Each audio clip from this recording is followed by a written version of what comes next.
Excellence, Monsieur le Président de la Commission de l'Union africaine, et nous invitons Monsieur Antonio Guterres, secrétaire général des Nations Unies, à faire son intervention. Je vous en prie.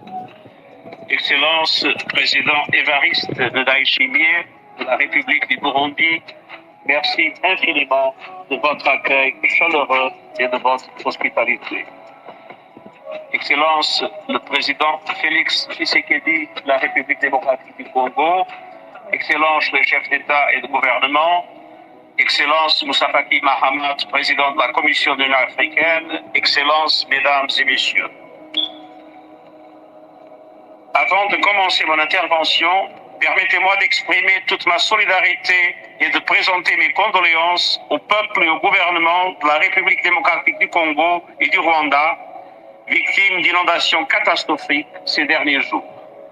C'est une nouvelle illustration de l'accélération du changement climatique et de son impact désastreux sur des pays qui n'ont rien contribué au réchauffement de la planète. Excellence, la région des Grands Lacs recèle d'énormes richesses. Richesses naturelles grâce à ses vastes ressources et richesses culturelles émanant de ses populations. Mais année après année, cette incroyable richesse est minée par les vols, les conflits et les crises. Pendant des décennies, les peuples de la région ont été victimes de pillages et de violences. La signature, il y a maintenant 10 ans, de l'accord cadre a suscité beaucoup d'espoir. Elle a marqué un tournant lors duquel les pays de la région ont pris des engagements concrets afin de mettre fin au cycle récurrent de violence, notamment dans l'Est de la RDC, et de construire une paix et une sécurité durable. Je félicite les pays signataires ainsi que les institutions garantes pour le travail accompli pour mettre en œuvre l'accord cadre. Malheureusement, la crise actuelle souligne tout le chemin qu'il reste à parcourir. Malgré nos efforts collectifs, plus d'une centaine de groupes armés congolais et étrangers opèrent aujourd'hui encore et menacent ainsi la stabilité de l'ensemble de la région des Grands Lacs. La présence de ces groupes armés, le M23, l'ADF, les FDLR, Codeco, le Red Tabara et d'autres, entraînent des drames humains et des abus graves des droits humains, y compris des violences sexuelles. Elles alimentent également la méfiance et les tensions récentes entre pays de la région. En RDC, depuis la résurgence de l'M23 en novembre 2021, plus de 500 000 personnes ont dû fuir. Et la situation dans la province d'Ituri reste aussi extrêmement préoccupante.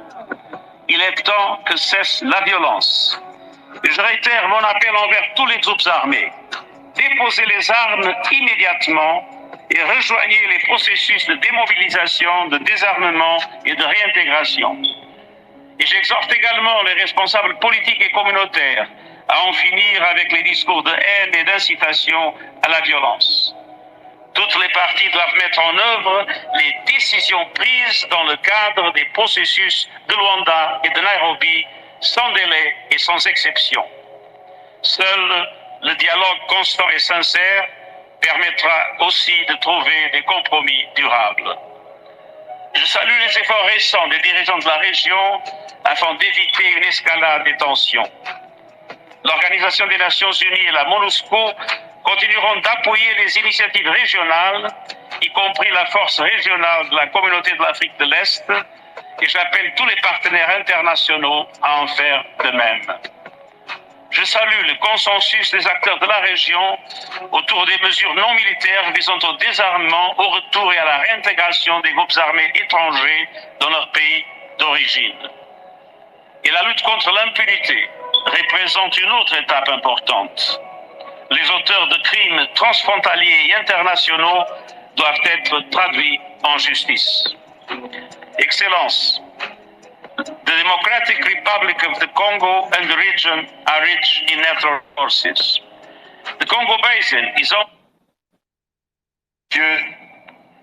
Il y a de cela une décennie, la signature de cet accord cadre à Addis Abeba augurait de lendemains meilleurs et radieux pour les peuples de notre région.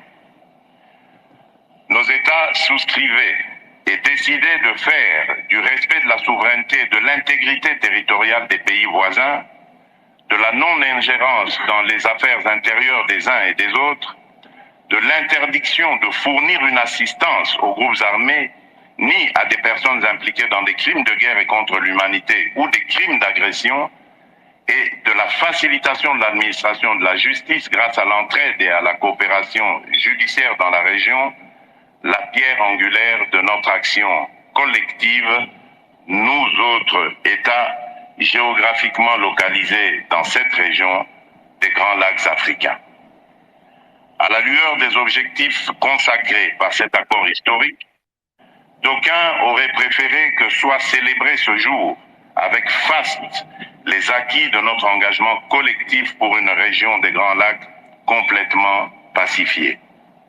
Hélas, c'est avec une profonde amertume et une grande désolation que nous constatons, 10 années après l'entrée en vigueur de cet accord, la rupture de ce pacte collectif par un État signataire, j'ai cité la République du Rwanda, qui, sous couvert du mouvement terroriste du M23, pourtant défait, et qui l'a ressuscité, s'est donné la liberté d'agresser et d'envahir une partie de la province du Nord Kivu en République démocratique du Congo. Et ceci en totale violation de l'engagement régional numéro 3 de l'accord cadre dont il est signataire, de même que les chartes des Nations Unies et de l'Union africaine dont il est partie prenante, le tout sur fond d'exploitation illégale de nos ressources naturelles. Alright, ndabona abantu bamaze kuza, nari nshyizemo ibiganiro byabereye i Nairobi uyu munsi le 6. Abanjemo ijambo rya Guterres n'aka pariti gato ka Tshisekedi. Anyway, reka nshimire abantu bamaze kuhagera, ubwo abantu barasaba ijambo mbazamure, noneho dusangire ibitekerezo kuri titire twagennye ko twakunguranaho ibitekerezo uyu munsi. Ibiganiro byabereye Bujumbura Boudoué. Yeah. Ntabwo ari Nairobi. Oh, I'm sorry. Merci beaucoup. Ni Bujumbura mu Burundi kwa Ndayishimiye. Anyway, ubwo rero title iravuga iti M23 irihe, ingaruka iteye abatutsi ni izihe? Muri make ni ibyo. Ubwo birashobora ko hari abafite inziza, hari abafite wenda ko yateye ingaruka mbi. Ubwo turasangira ibitekerezo mu mutuzo, turebe aho iherereye buno ndetse na konsekanse zishobora kuba zimaze kuba nyuma y'uko itangije urugamba n'aho iherereye. Ubwo rero wenda uwafashe umwanya ni Kabakura, sinzi niba ufite amakuru. M23 ubu irihe, ihagaze ite, ku makuru wumva kuri situation actuelle, ese noneho ingaruka ubona zabaye nyuma y'uko ishoje urugamba siritu ku batutsi bo muri Zaire ni izihe? Ubwo wabivugaho n'abandi basaba umwanya, turagenda dusangira ibitekerezo gake gake. Urakoze cyane Boudoué. Menya atari kenshi njye nawe duhuriye mu masupesi, ariko nkunda iyo abantu bari kuganira n'iyo baba batari kwemeranya ku byo bavuga, ariko hakabamo kubahana. Ibintu byo kwandagazanya no gutesha agaciro mu ruhame ntabwo njye mbishyigikira, kuko burya icyo duhuriyeho twese na gahinda duterwa no kubura gakondo yacu, n'ubwo uburyo bwo gukira ku gahinda tutabwumvikanaho. Hari space njyamo ngatukirwamo bamwe muri mwe wenda bigeze babyumva ariko nizeye ko hano bitari bubi. Reka nyaruke humura rero. pe humura, ibintu byo gutukana ntabwo ari ibintu byanjye, sinshobora kubitorera na gato. Ubu ndi kuvuga wenda nawe ari gufata ijambo nyuma kugira ngo n'udashima ibyo mvuze ariko Kameme agerageze kurwanya ibitekerezo byanjye, kurwanya njye nk'inyama n'amaraso.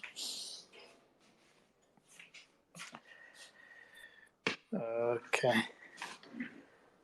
M23 rero sinzi Bodo niba akiri kunyumva. Ndakumva cyane. M23 reka njye mvuge ngo iri mu giti nk'inyoni, donc nta gihugu ifite, igihugu n'abaturage, hariya nta muturage iri kurwanira, nubwo agenda yayo yanditsemo ko hari abatutsi yagiye gutabara. Njye siko mbibona. M23 nyigereranya na wa muntu utera umusazi amabuye, ko ngifite ibibazo byayo by'imiyoborere, yitera ubwayo, ubundi ikavangirwa n'aba imperialiste bishakira buriya butaka, kandi ntabwo babubona tuhatuye, kuko tuhatuye twabashyiraho kondisiyo nyinshi. Urugero, umurimo wacu bawucukura ku buntu, ariko data usubiyemo yabishyuza ntiyabemerera. Hari ibibazo byinshi biri muri Congo ku buryo kuba M23 yateye ubwayo tutahita dutagatifuza leta yacu. Oya, nayo ifite ibyo idakora neza. Hariho kuba hari ibyo idakora neza, noneho na M23 ikajya noneho guhuhura wa murwayi. Ibyo nibyo njya namagana. Ikibazo ku batutsi cyarigaragaje, twaranyazwe, duhora mu biriyo bidashira. Iriya ntambarirwamo n'ubundi twebwe barumuna bacu, babyara bacu. Rero umuntu uhangara akagutera umusazi amabuye aba agomba kwirengera ingaruka z'ibiri buvemo. Umusazi mvuga ni cyo n'isi imiyoborere mibi ya Congo isanzwe ifite ikibazo, abaturage basa n'abarebana y'ingwe bitewe n'iyo mitwe ivuka buri munsi. Uyu munsi abahutu bari kuduhinduka bakatunyaga, abahunde bakatwita abanyarwanda. Nicyo ni ikibazo cyagombye kubazwa leta, ko itigeze ishyiraho ingamba zihamye zo kunga ubumwe mu banyekongo ubwabo. Ariko noneho ibyo ntabwo biha credibility Makenga ngo noneho na hahandi hato twari dusigaye ahahuhure yitwaze ko bari kuduhohotera, akomeza intambara, kandi ari we usa n'uwarashe umwambi kuri esanse. M23 iri rero irihe se nyine? First of all, igihugu n'abaturage, kandi yara nta muturage ihagarariye. No muri UN nahagarara nkabivuga, nuko wenda nta igihugu irabivuga. Ntabwo ari njye wayitumye, nubwo ndi mu bibazo yitwaje hariya. Irihagarariye, n'abayitumye ntazi, cyangwa se nkeka, kubera ko gukeka ari ukubeshya, reka mbe mbaretse. Rero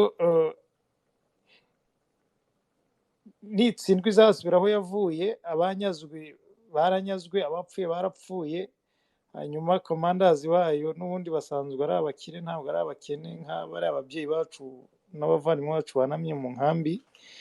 Aho iri rero birayireba, ariko kandi ingaruka zo rwa rwango n'ubundi ruriyagrava. Tuzuritsindwe noneho bakwene bariya abaturage batotezwe kurushaho, agaciro kagumya gutakara, n'ubundi kare gasanzwe ari gakeya bitewe n'ubundi na ziriya ntambara z'amafuti. Ariko noneho gutsindwa kwayo uruhenu birongera ikibazo, birongera ryatotezwa, birongera kwa kuhohoterwa kwa hato na hato. Bati bene wanyu baduhoza ku nkeke, muce bugufi namwe. Donc M23 ndayifata nk'icyago cyagwiriye abatutsi bo muri kariya gace. ngira ngo imyaka igeze abantu bakagombye kureba uko batura muri Congo batari gutwikana, kuko gutwikana twasanze ari ukwitwika. RCD yavutse hari inkambi ya Kibuye na Byumba gusa ya Gihembe. CNDP ibayeho havuka iriya ya Nyabiheke. M23 ya mbere ibayeho havuka iya Mugombwa n'iya hariya epfo Gikongoro. Donc ziriya ntambara uretse gukomeza kudukorera icyo nakwita ni iyicarubozo cyangwa se etinoside, kutwambura umwimerere wacu, nta kindi zizatugezaho. Donc iri nuzo etinoside, baradufashe batwambura abo twari bo, duhinduka abandi. Twari dutunzwe no guhinga no korora, none ubu dutunzwe n'ibigori n'udufaranga tw'ubusabusa tuva muri UN. Nta kindi rero, ingaruka zaratangiye, ahubwo icyiza ni uko izo dufite navuga ngo zirahagije. Makenga kongeraho izindi nkambi, sinzi impamvu abona ko atari kwitera umwaku nawe. Nkamira iruzuye, murabizi mwese. Nkeka rero ko hari indi nkambi izavuka kubera ino M23, iyi ngiyi nayo izasiga indi nkambi nk'uko n'abayibanjirije basize inkambi. Basiga baremye inkambi buri gihe. Abaturage bari bitunze bahinga, bakarya, bakigisha abana, bakorora. Zino ntambara iyo zibaye buri gihe zisiga inkambi. Donc ntibitege ikindi rero kitari ukwambugwa umwimerere wacu, tukabaho kuriya nyine uzi buriya buzima bwo mu nkambi. Sinzi niba warabubayemo, sinawubayemo, ariko burya iyo nyoko na so babayemo nawe uba urimo, nta kibi cyaho unyobewe. M23 rero ni ukudusigira iryo teshwa agaciro k'abatutsi bo muri Kivu, nta kindi izadusigira. Murakoze. urakoze cyane ku bwa intervention utanze. Ndagira ngo ku bantu wenda baje nyuma dutangiye kuganira, titre niyo turimo twibaza. Abafite M23 yarahagurutse, itangazamakuru biravuga, abacu nabo bakatubwira ibindi, baganira nabo basoda ibyo bagamije, byinshi biragenda bigejeje uyu munsi tubwira ati abantu bazi buno aho iherereye iri hese, iri kwavansa, igiye kugera kubyigeraho, cyangwa ibyo ari byo byose yaba isa naho iri kurangira. Natangije intuza amaudio y'inama yabereye muri intuza mu Burundi, umuyobozi sekretari mukuru wa Loni avuga ko iyo mitwe igomba kwamburwa intwaro, donc bagomba gushyira intwaro hasi, na M23 irimo bien sûr. Ubwo tukibaza tuti se mu by'ukuri M23 kugeza ubu turabona ihagaze ite? Ese ingaruka by'umwihariko iteje abacu ni izihe? Abantu basangira ibitekerezo, noneho turaza gusoza nibura hari isomo dukuyemo nk'aba victime. Abantu bafite mike ntawashyize hejuru, ariko wumva hari igitekerezo yakongeraho, abandi naho umwanya Felix nawe akagira ibyo adusangiza. Turacyari bakeya, ntawe ndimita, abantu baganire, wenda abantu nibakomeza gusangira ibitekerezo babaye benshi, niho ndibuze kujya ngena iminota. Ariko nifuzaga ko wenda si ngombwa ko dutinda, nk'ubu ngubu aho ndi ni 3:28, hanyuma y'isaha n'igice twakorotira 5:00 za hano aho ndi. Abantu basoza baganiriye bakagira aho bapfundikira, ubutaha tukazajya tuganira izindi ngingo zitandukanye. Murakoze. Felix ntabwo hakanya, cyangwa se Leti Murekezi, uwumva hari icyo yadusangiza, ufite amakuru kuri musimamo wa M23 kugeza kuri iyi saha, ari ibyivuga, ari ibyemezo ifatirwa, ari uko se twe tuyibona, ari ingaruka iteje, nicyo turiho muri make. Murakoze. Yes, murakoze cyane. Ibi bintu ngiye iyi M23 kuyivugaho birangora, kubera ko mu byo nemera ntago nemera kibaho, ahubwo nemera ko haba izindi mbaraga, no kugira ngo ngire icyo mbivugaho birangora, kubera ko ubwayo ntabwo iriho. Sinzi niba inariho, ndabyumva, ariko ntabwo ntabwo nzi niba iriho, ndatekereza n'undi muntu wese uri hano nuko wenda ashobora kuba ayibona akabumva n'ibyo ikora muri kariya gace dutuyemo, ariko mu by'ukuri ubwo ngenda avuga ku byo ikora nk'umutwe, ibyo ikora muri kariya gace, kubera ko ntayizi kandi sinzi n'undi muntu uyizimo hano usibye kubibona ku masosho media no kubyumva mu bitangazamakuru cyangwa se kubyumva ku makuru y'ibiri kubamo hariya n'ingaruka y'ibiri guteza, ariko mu by'ukuri nta muntu wamo wigeze uza ngo avugisha abantu, avugiye nk'uko avuga ko arabarwanira, agira ibyo ababwira. Buriya ubushize CNDP ikoze yayo ndagira ngo yitangiriye mu maka, icyo gihe Laurent Nkunda yazaga mu maka, ndi temwene namubonye nibwo namubonye bwa mbere, yajemo rwose abwira avuga cause, avuga ari ubu abantu bose baba bari engaged, mbese bari babirimo neza. Ubu rero byagora kumubwira ngo ibi bintu birahari cyangwa se ntabwo byangora no kuba nabisobanura cyangwa undi muntu ngo mbisobanure undi muntu ngo iyi ngiyi irahari ngo gukora, usibye kubibona nko kuri nanjye nkabitangaza nk'uko biriya bimeze. So rero reka mbyite ko ari umutwe uri muri kiriya gice, ariko ubujije uduteye ibibazo bikomeye cyane nk'abakongomani. Buriya mu ngaruka ebyiri mfite ngewe zikomeye cyane, iya mbere ni uko nabonye ari nk'umutwe uriyo uraduteranyije n'abakongomani bamo hariya.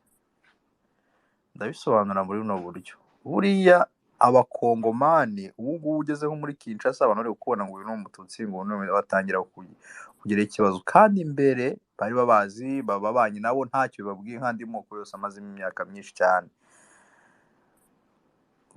Gupfa abantu no kwica abantu n'iriya mitwe wenda irimo, nabo buriya bari abantu bapfamo hariya nabyo mu myaka iriya yari isanzwe, abantu bapfaga bose ni nk'abandi bakongomani, nuko ari bya nyine ari twebwe, umuntu wawe yapfuye abantu bose bagize twese tubyumvamo, ntabwo ndi gupfa ko hari ubwicanyi bubera muri kiriya gice.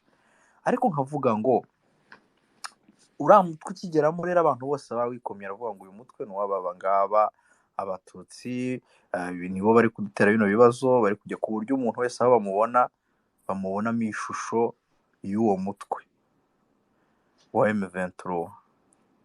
Nkavuga rero icyo nicyo cya mbere yaduteye, kubera ko kugira ngo unagere n'uwaga wagera muri Kinshasa isura yawe bayibona bakayikategoriza bakayishyira muri icyo kintu. Ikintu cya mbere kibi buriya ishobora kuba iya mbere iduteje ibibazo, kugira ngo tuzakigarukemo bizadusaba izindi energy nyinshi kandi zikomeye cyane. Sinzi ukuntu bizagenda, ariko kugira ngo uzagaruremo mu baturage bimeze buri kandi bazi ko abantu muri kano gace bateje bino bibazo biragoye. Rero ni isura mbi twambitswe, kandi noneho muri cause bavuga dusoma twese tubona cause zinyuranyije n'ibyo bari afite ibintu biba nk'ibikorwa biba binyuranyije n'ibintu biba mu nyandiko baba batanze. Katuvuge muri urugero, ngewe nkunze kugaruka kuri hano, ntabwo wambwira ngo uri kurwanira umuntu noneho abantu bahunga bakaruta abantu bamazemo imyaka 20 hejuru ya 25, ugahungisha abandi benshi kandi uvuga ngo kurwana gucura abo bantu. Ntabwo icyo gihe ibyo bintu byaba bibaho, byaba ari ibindi bintu. Niyo mpamvu ngiye kenshi ngera kubera amafakite menshi y'ibyo bintu mba ndi guhuza, mvuga ngo ntabwo ibi bishobora kuba atari bitabaho, ari umutwe utabaho. So nkavuga ngo reba izindi ku ngaruka bagenda kujya mbihuza n'ingaruka. None indi ngaruka ya kabiri ni iki kintu cyaje ejo bundi, uyu mutwe M23 utangiye gutera muri kiriya gice.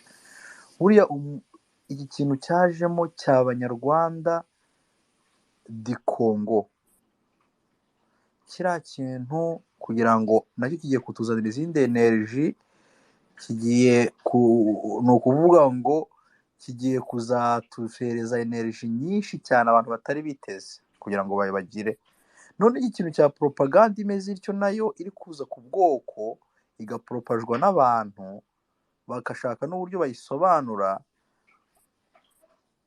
noneho nacyo igahera hejuru. Iyo propaganda ntinahere no mu bantu wenda ngo babigire, abantu bagapfa kubiganira baturutse hejuru, cyane cyane nk'abantu bakuze, kubera ko bafite n'amateka, ariko ngiye mvuga ko birengagije kuyabwira abo bireba, nk'abasore nk'urubyiruko, ngo batuganirize kuri ayo mateka abantu babe barayamenye kera, cyangwa banayasobanurirwe, bikaza noneho nk'ubu ngubu ari ibintu bije biguyeho uko nguko, kubera ko ibi bintu birimo iyi M23 irimo, kandi bije ejo bundi rwose. Njye mbumvise ejo bundi apelation y'Abanyarwanda di Congo. Iyo nayo ni indi ngaruka ikomeye cyane ku bwoko, abantu bagiye gufata energy mu buryo baba bari concentre, bashobora no kwiconcentra mu bintu byo kwiyubaka bakuryo, ariko bikaba hari indi kintu kiri positif, bikaba biduhaye indi challenge yo kugira ngo abantu hari ikintu gitanze, hari ikintu gisa naho ari challenge batanzemo, yo kugira ngo abantu banatekereza wa mugani,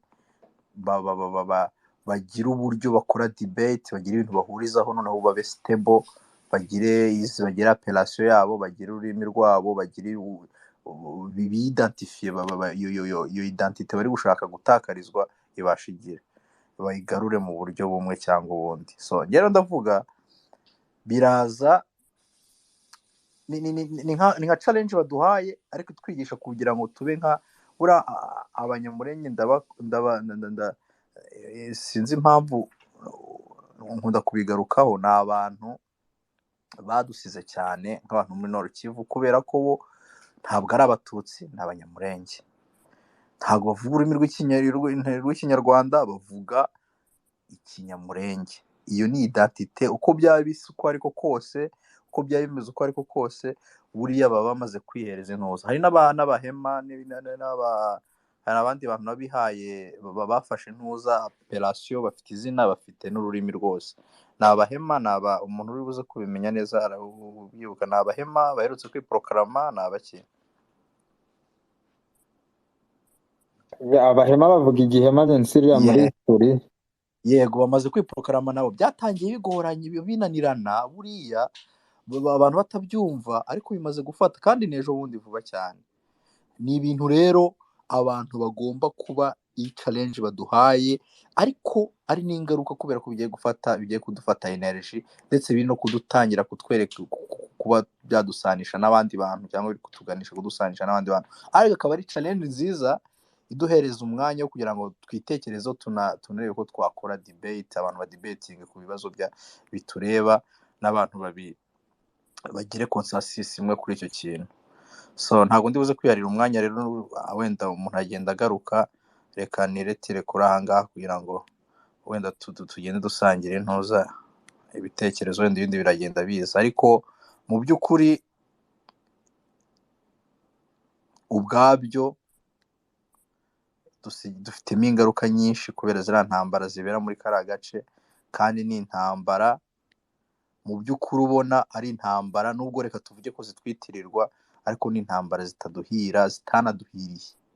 Abantu ahubwo bagomba gukomeza bakareba n'izo zazaza nyuma z'amadebate, abantu bakareba, bakanica bakareba niba ari izacu koko, abantu bakaba niba tunabyemeranya iyo debate ko ari izacu, abantu bakabyemera ko ari izacu, no bakareba niba zaraduhiriye, bagakora evaluation, babona zitaraduhiriye, abantu bagakora n'amaplan B cyangwa amaplan A, kubera ko intambara ntekereza yuko mu by'ukuri ko bizageragejwe ntago zaduhiriye. Murakoze. Asante Feri. Leta Murekezi, nawe wakurikiraho ugatanga igitekerezo cyawe, n'abandi bashyira hejuru bumva hari ide batanga. Uru ni urubuga rwa buri wese, ku buryo ki abantu bakomeza kuganira, kuko burya ibikorwa biva mu bitekerezo byaganiriwe, bikagera igihe abantu bashyira ibintu mu bikorwa. Nabo bajya kurasa, nubwo nk'uko Felix avuze ntabwo bibahira, ariko baba banicaye cyangwa se bicajwe, ku buryo banarwana, wenda izo ngaruka abantu bagahura nazo ariko bicaye. Rero abantu bicaye bakaganira ku byabo bafite inyungu, byagira icyo bigira, ariko ubwo bihera ahangaha mu madebate, muri discussion ziri positive. leta murekezi nguhaye akanya.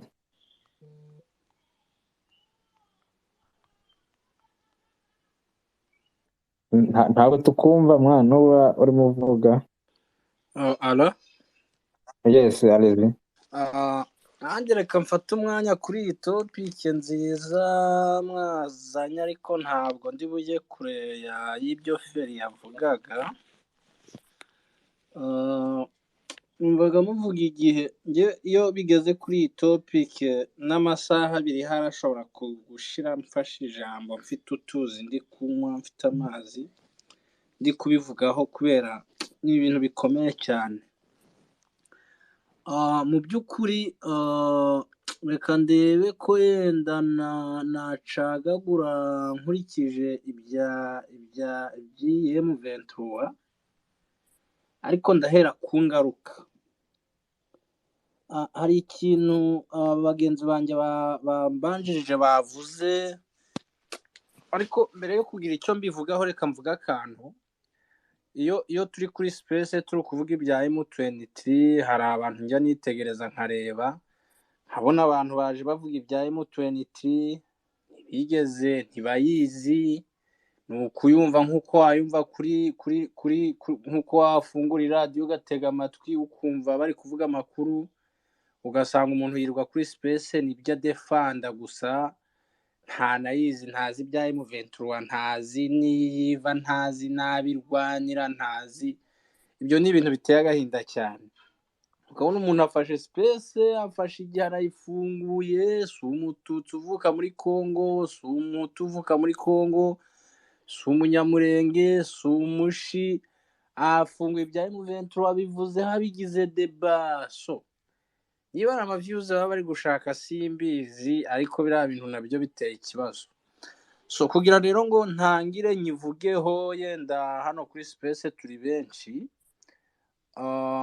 ndahera ku ngaruka. Kiriya kintu kijyanye no kuduteranya na bagenzi bacu b'abakongomani, reka nse nukidevelopa nk'umuntu umenyereye ibiganiro. Ubundi iyo witegereje neza proje y'abavuga ururimi rw'ikinyarwanda cyane cyane bo mu bwoko bw'abatutsi muri Congo, usanga uwateguye proje y'intambara igiye gusa n'iya M23 yarahereye ku kintu cyo kuduteza bariya bakongomani bene wacu. Icyo kintu kikaba kigiye gusa na bya bindi bavuga byo kuba batwita abanyarwanda. Icyo kintu kikaba kigiye gusa na barikanizasiyo, cyangwa gukora ibintu ejo hazaza hazabaho igice kimwe kitabarwa ko ari icy'abakongomani ari bo twebwe. Ibyo ngibyo ndabivuga kubera iki? Iyo urebye ibibazo byatewe n'abanyamurenge, mbivuge mu kinyarwanda cyacu, akavuyo abanyamurenge bahinzwemo, nk'uko umuntu ashobora gukandagira mu ntozi akaziteza akavuyo, bisa neza n'akavuyo kavuyeyo bakazana muri Nord Kivu. Ni ukuvuga ngo ahantu hose hari umututsi muri Kivu nta mahoro agomba kugira. Niyo mpamvu ngaruka nkabisanisha n'icyo kintu kimeze nk'aho abambere bahereyeho navugaga hejuru, cy'uko twebwe muri ziriya ntambara baduteranya na bagenzi bacu b'abakongomani, akaba ariyo nyungu ya mbere bakuramo ikomeye cyane. So rero ariko bafite ikibazo cyo kuba batarabigeraho 100%, kubera ko hari abantu batabyumva nkamwe, hari abantu batabyumva nkanjye. So akaba ari ibintu bizabagora cyane. Nkomeze no ku kantu batangije bavuga ngo abarwandofone o Congo. Ngiye kiriya kintu nagikozeho dute cyane, kubera umuntu waje avuga ngo abarwandofone harimo ijambo u Rwanda, harimo n'iyo fone abavuga ururimi rw'ikinyarwanda ariko b'abanyarwanda. nabigezeho dute kuva mbere ndavuga nti se kuki atabyisaba kinyarwandofone kwari ukugira ngo anagaruka twegereze kiriya yashyizeho cya kabiri kijyanye no kuvuga ngo turi abanyarwanda bo muri Congo.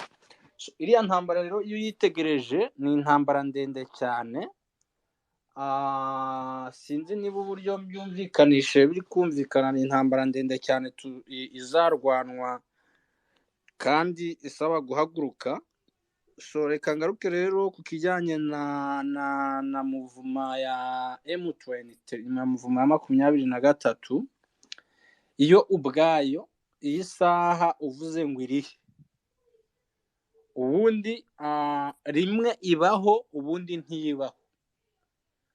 Ubungubu ni ukuvuga ngo niba ihagurutse imbaraga zayo kuyumva kuri radiyo, kuyumva kuri televiziyo, ukuyumva mu bantu bayivuga, ihaguruka ari za mbaraga za nk'uko leta ya Kinshasa ibivuga za RDF n'utuyerema duke tw'udusigisigi twa M23.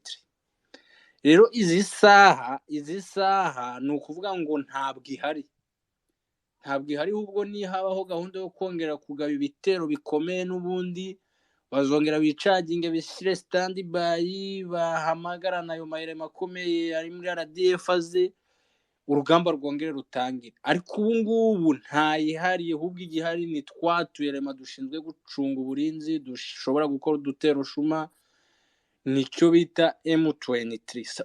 Ni rwo rugamba rero irwana. Urwo rugamba ntabwo ari urwo gufata igihugu, urwo rugamba si urwo kurebera bene wacu. Urumva bo ntacyo bibatwaye muri project zabo, ntacyo bibatwaye. Baba bafite ibintu bapanze bijyanye no kuzateza akavuyo gakomeye, ibintu by'ibiganiro bikagaruka bivuga ngo kari agace kari u Rwanda kivangamo ibindi. Urabibona biriya biganiro biri kubibujumbura, iriya ni imisaruro yabo baba barapanze. Nta kindi n'iriya misaruro, kuko batarabikoze ntago bari abantu baba bahagurutse bari abayobozi ngo baze babikore. Ziriya ni inyungu zabo, baba bari kugera kuri bajya gusatira kuri objectif zabo. Rero n'ubundi kiriya kintu gishaka cyane ahoraho imyaka yose, ukubona barwana kuriya ngo ntacyo biba bibatwaye. Nicyo rero wenda nashaka kubivugaho. Ambrefu wa mugani turakomeza tuganire, ariko ku bijyanye n'ingaruka n'icyo ngicyo navuze, ariko nkanongeraho n'akandi kantu ko kanagaragara gateye n'agahinda ko kongera impunzi, kongera bene wacu babajyana bajya mu nkambi. Buriya hari ikintu mugomba no kumenya, bari abantu bahungiye Uganda cyangwa Tanzania, hariya mu kadomo bababara kuko mu bintu baba bafite muri objectif bagomba no guhungira iwabo. Rero biriya bintu nubwo tuba tubivuga gutya, tugomba kuzagira icyo tubikoraho ku buryo ziriya ntambara zitazongera kugaruka zitwitirirwa, hagashaka uburyo bwose bwakorwa ku buryo ibyo bintu rwose byagira umurongo biherezwamo. Akaba ariyo mpamvu wenda mba mfashe umwanya nkavuga bino bintu n'abantu bashyigikira kiriya cyuka cya M23. Ni icyuka kuko kiragaruka kikava mu cyuka kikaba M23, ari uko bariya abagabo bagarutse baje gukora n'ubundi izo nyungu zabo. Iyo rero abantu bankurikiye gutya bari kubyumva ari abashyigikira icyo cyuka, barashobora gufata umwanya bakagira ikintu bakuramo kizima, kuko imyaka ibaye myinshi meni. Yenda iby'ibihombo by'abana bahagwa byo ntago nabivuzeho kubera ibyo ni mu rwego rwa gisirikari, ariko sinzi impamvu abantu badahweza ngo barebe. Kandi ngewe ikintu nasorezaho wenda na bari abagabo babyishoyemo ba sultani, ibi mba mvuga niko babitekereza, Feri yavuga niko babitekereza, ahubwo babuze uburyo babisohokamo. Rero bano bakibyina bakivuza ingoma ngo barashyigikiye biriya men. Hari igihe njya mbivuga njyewe n'ikiniga kikaza kabisa. Reka mbendeke aho, wenda ntago mba ninjiye mu bintu by'amabanga cyane bya hariya mu cyama cyangwa mu kinyamakuru aba hari asanzwe azwi kandi afite ibi bihamya. Rero ndumva ari aho naba ngarukiye, yenda kugira ngo n'abandi bavuge murakoze. urakoze leti murekezi. Ndagira ngo wenda nk'uko mubivuze hari n'ubibona wenda mu buryo butandukanye, abona mu kuza kwayo n'aho igeze ubu hari ingaruka nziza yatanze ku gihugu cyangwa se ku batutsi akenshi ishyira mu majwi ko irwanira. Nawe yatubwira ntacyo bitwaye tugasigana mu buryo butuje kugira ngo bituviremo isomo. Ndibuka bagitangira numvaga bavuga ngo ni nka 200, nyuma bararwana twumva bafashe Bunagana, bafashe ahantu hanini ukibaza 200, kandi ukumva ko recruitment z'abava mu nkambi si cyane, ugashaka ahandi bakura abasoda ukahayoberwa. Nuko bararwana bashaka kwempoza imishyikirano. Leta ya Kongo nayo ifata imyanzuro iremereye, ubona kugeza ubu ntabwo bashaka kuganira, ahubwo barababwira kurambika intwaro bakabakantona, bakabajyana muri gahunda yo kubademobiliza, bakabamenyereza ubuzima busanzwe. Ubu rero wa mugani na leta ya Amerika ubushize yari yavuze ko abanyarwanda bava muri Kongo, hari n'amakuru abantu bagiye bakira ngo bari kuvayo. Ntukibaza M23 ubu irimo iragana he? Ese yo ubwayo iri ready gushyira intwaro hasi bakayikantona, cyangwa iri kubikora nka cya FPR muri 1993 yasubiye inyuma ikava za Byumba, noneho ikagarukije wasanga igiye kurwana noneho ikutuye? Barenda ariko simbibona. Ubwo abantu barakomeza baganire n'izo ngaruka nyine, kuko murabona muri Kivu hahunze abantu benshi, abandi barapfuye, abantu bavuye mu byabo, abana ntabwo biga. Ingaruka ku buzima bw'umuntu zo ni zose. Muribuka hari umuhanda wari unagiye kubaka uva Bunagana ujya kuri Goma, ubu nawe warahagazwe, wari ugiye kubakwa n'Abagande. Ni byinshi gusa sinzi niba, kuko ibi bintu ni ibintu bigenda bigaruka inshuro nyinshi. Nkibaza nti mu by'ukuri byaba bidusigira somo ki? Wenda ntabwo twakwirenganya ku byagiye bibanza. Hari igihe abenshi baba bakiri mu ishuri badafite no kuba bainterese ku bintu bya politike n'intambara. Hari abandi bigiye hejuru babikurikirana, ariko tukibaza se wenda nk'abari hano benshi muri 2012 bari bakuru, tukavuga ati se amaherezo azaba yahe? Twebwe turi kuvana muri irihe somo? Turabona ingaruka biteje zuba ari ziri hano nizo tureba zazakurikiraho igihe kizaza. Ese twiteguye kuzava muri iyo situation dute? En fait, abantu bagomba kugerageza bagakora brainstorming, bakareba. Niho nyuma nyine abantu batekereza ati no, icyo abantu bagomba gukora, reka dukora ibi, turebe ko mu gihe cyacu hari umusanzu twatanga. Wenda reka ne kutinda mu magambo, undi wumva hari icyo adusangiza bijyanye n'iyo titre, akaduhereza situation actuelle y'uko M23 ihagaze, ingaruka n'icyo abantu babona bazakora, cyangwa se niba n'ubu hari icyo abantu bakora kugira ngo turebe ko biba byiza, kuko ubu bihagaze mu burasirazuba bwa Kongo ntabwo ari byiza. By the way, hari abo nzamuye. Okay, Murinda Amine, wafata umwanya nawe ukadusangiza ibitekerezo uko ubona ibintu, uze gukurikirwa n'umuvandimwe Arsenal Didi. Merci. Murakoze kandi ndabaramutsa mwese bene wacu uko muri aha ngaha. ndetse b'abarwanashyaka cyane b'igihugu cyabo.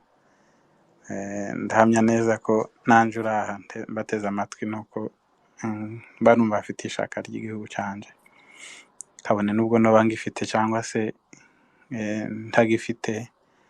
Njya nkunda kuvuga ngo ni nko kuba kugira leta mbi ni nko kugira umubyeyi gito. Umubyeyi niyo yoba ari umunywi, niyo yoba ari umwicanyi, niyo yoba ari umurwanyi, niyo yoba ari umujura, aguma ari umubyeyi wawe, ariko akaguma ari umubyeyi mubi. Rero ni nk'uko tujya tubibamo, ingoma mbi ni nk'umubyeyi mubi. Rero ingaruka nk'uko mwabivuze hano kuri titire, mu by'ukuri nta n'uwoshidikanya ko ingaruka zo ari nyinshi. Nk'uko mubizi, M23 ikora rekiritema aho igeze, kandi by'umwihariko ikarwanisha abana bacu. M23 ni kenshi tujya tugira ingorane z'uko tujya tugira fanatisme iyo urugamba rusa nkaho rushushe, hari kuba konkete z'uduce twinshi, ukabona pe nta gitangaje icyo, no kuba wenda none avuga ngo dufite abantu b'intwari, dufite abarwanyi pe, turimo abantu b'intwari bazi kurwana, ariko urugamba wenda tutazi uwo dukurikiye. Ahangaha rero icyo navuga ni uko urushize kera ruhinyuza izo ntwari rukazigora, ni abakuru bacu umugani.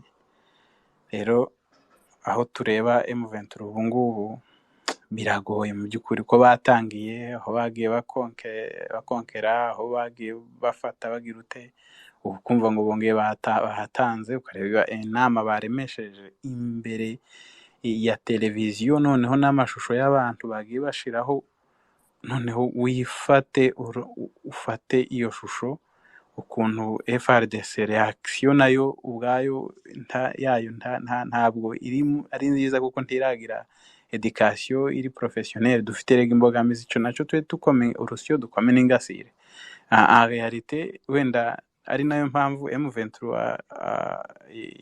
igenda wenda byitwaza nk'iyo muri 2010 kugira ngo yiyomore, ni ukubera na comportement ziba zihabanye. Comportement rero rimwe na rimwe zijyana na culture.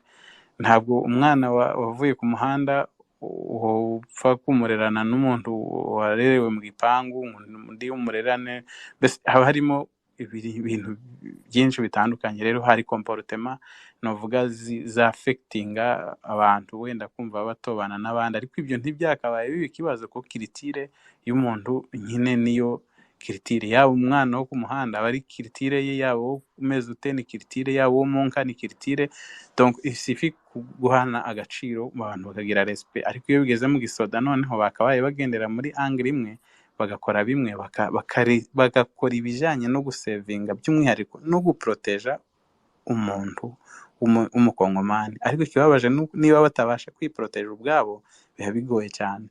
Rero nkuko tunabona na za menace wenda mu Batutsi, n'ejo bundi sinzi umuntu wakoze akavideo avuga ngo nimubarebe bano bantu b'abakoloneli barimo hano bose. Urumva izo zose ni ingaruka ndi kugenda avuga. Ingaruka za M23 zirahari ku basirikari bari muri leta, zirahari ku baturage bari muri leta, zirahari ku baturage batuye, cyangwa se reka mvuge abayobozi bari muri leta, ndebe kubita abaturage n'abaturage batuye. Ejo bundi mwumvise abana bari baragiriye ngo za Gatoyi, je crois, sinzi umukoloneli wahungiye bahuye. Ibyo byose ni uriya mugabo wahungiyeyo barasanye na M23. Agezeyo asanga abo bana ubusanzwe bari basanzwe bafite imbunda, birinda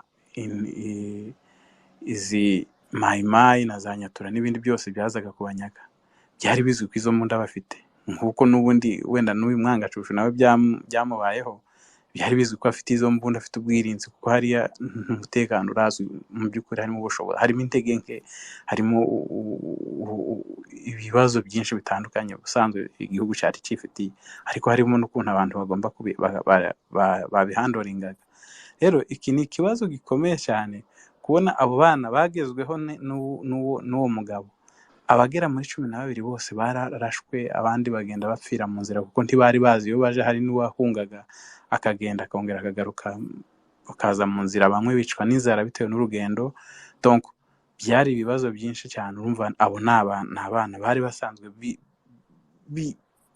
bashaka kwiteza imbere, bari baramaramaje bavuga ngo tuzaba iwacu kwa Kesaswa hatekana, haba nta mutekano tuzishakira amahoro. Urumva rero ibyo ni ibibazo wenda mu gihugu. Rero iyo intambara ibaye habaho displacement, ariyo natwe wenda bigenda bitugiraho ingaruka. Urabona imyaka tumaze imyaka myinshi cyane pe, ndetse n'abandi bagiye kwiyongeraho, abari basigaye bandi basagutse, tuvuga ngo batureberera igihugu cyacu, nabo bavuyeyo n'ubu birarangiye. uri busaguke aravayo kuko ntabwo FARDC yamurebera izuba. Numva ni bake bazasigarayo nyine, nkuko impamvu nje nkunda kuvuga ngo gukoma urusyo ugakoma n'ingasire. Ejo bundi wenda tumaze iminsi tubuze Muhizi Muheto, bamwe baravugaga umvaga bishimye, abandi bagize ute, ariko ifo bari nubwo wenda ntashigikiye M23, ariko abantu bari muri leta bahagaze mu mwanya wa leta nabo bafite umumaro mu guhagararira ndetse no mu kwasira umutekano w'abaturage basanzwe batuye mu gihugu. Icyo ngicyo ntabwo abantu bakireba. Rero kuba uri muri leta ahagarariye mu njyewe niko nyambivuga, n'ushoboye agiye muri M23 tutazi, cyangwa se icyo cyuka cyitwa M23, icyo kintu kiriho tutazi uko kijya kimera, kijya gihinduka mbega nk'uruvu, nawe ajeyo ahagararemo. Ariko tutekurira dukondana igihe umuntu ahagaze ari muri leta nawe afite umumaro, kuko ashobora kuvuga agatuma hariho bene wacu bakira bari mu kaga. Aho rero ndacyari mu gihugu, ariko ninjiye mu buryo bw'abantu noneho bahunga, turimo turapfa duhagaze. Icyo kintu gupfa, kera bajaga batukana ngo gupfa mambo, cyangwa se gupfa uhagaze. Ni ukuri urabona uko tugenda turushaho kuba mu makambi. Hari inkambi ya Nakivara, hari inkambi ya Chaka aho ni mu Buganda, hari inkambi ya Rwamwanja, hari inkambi hehe nk'uko muzizi mu Rwanda, Nyabiheke, Kigeme, Mahama na Kiziba, aho hose ni inkambi. Ariko urebye ukuntu tugenda tubaho, ndetse n'abandi dufite n'abandi batigeze inkambi bashaka kugira ngo biyadapte mu buzima habo mu Uganda, muri Tanzania, mu Burundi, akagerageza kwiyadapta kubaho nk'umunyagihugu waho ari. Abo nabona ni impunzi ariko zitari supported na HCR. Ibyo byose ingaruka rero ngo ni iyihe kuba dufite abo bantu muri twe bitewe n'ubuzima tugenda duhura nabwo? Ubona umwe abaye nk'ahakuruse undi akaja hasi, gusuzugurana, mbese gucanamo ibice. No kubwira ko ni ibintu bizwi ko umuntu w'ibyumba ushobora no kuja, umuntu wabaye ibyumba ashobora kuja gusaba umukobwa wabaye ku Kibuye bakaba bo mu mwima kubera ko badahuje inkambi. Abantu bo muri iyo byumba nabo bafite ukuntu bagenda bakicagaguramo ubwo mbese utuntu tutunusunusu.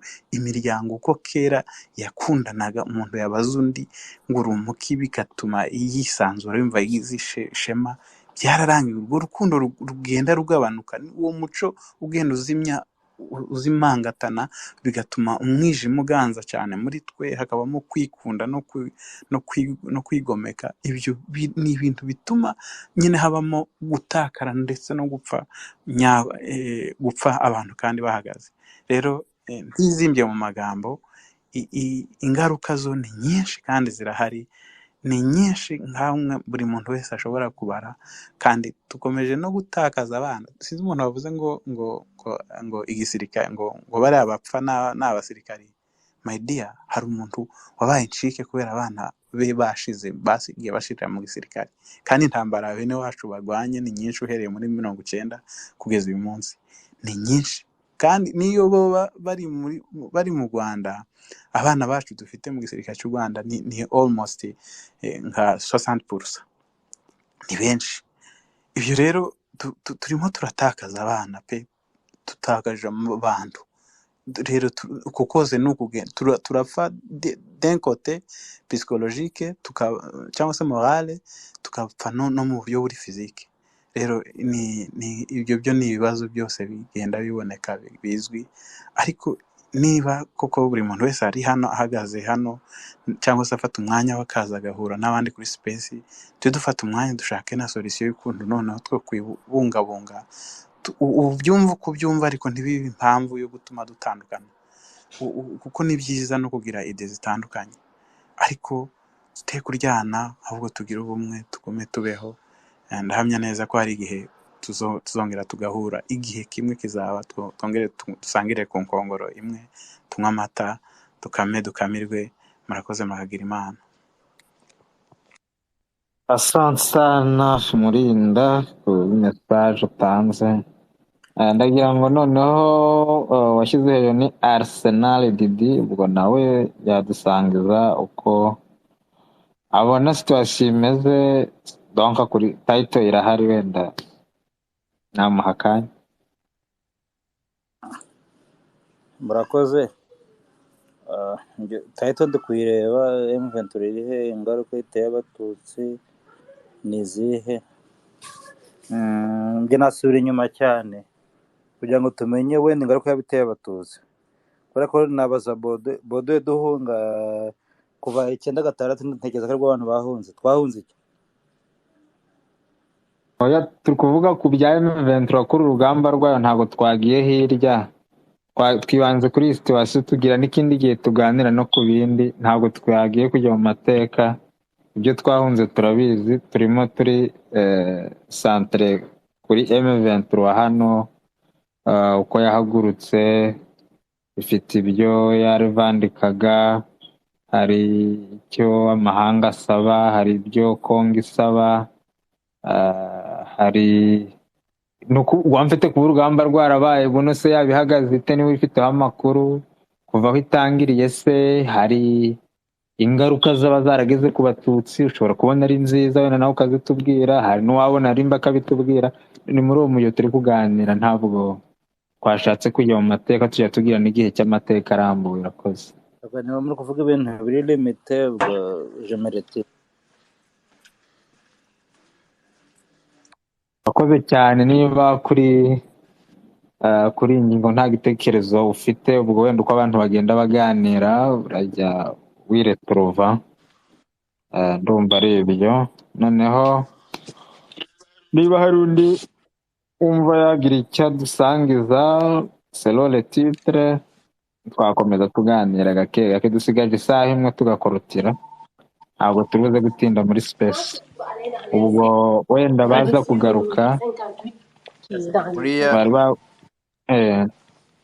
buriya izi ntambara, buriya ibi bintu ntekereza yuko abantu batagira ibintu bigira, kwigira mu bintu nabyo ngira ngo biranafasha, kugira ikintu wigira ku bintu byahise. Twigiye ku bintu byahise, mu by'ukuri muri zino ntambara urasanga ari ibintu bibi gusa, kubera ko biza kuba byiza bimwe muri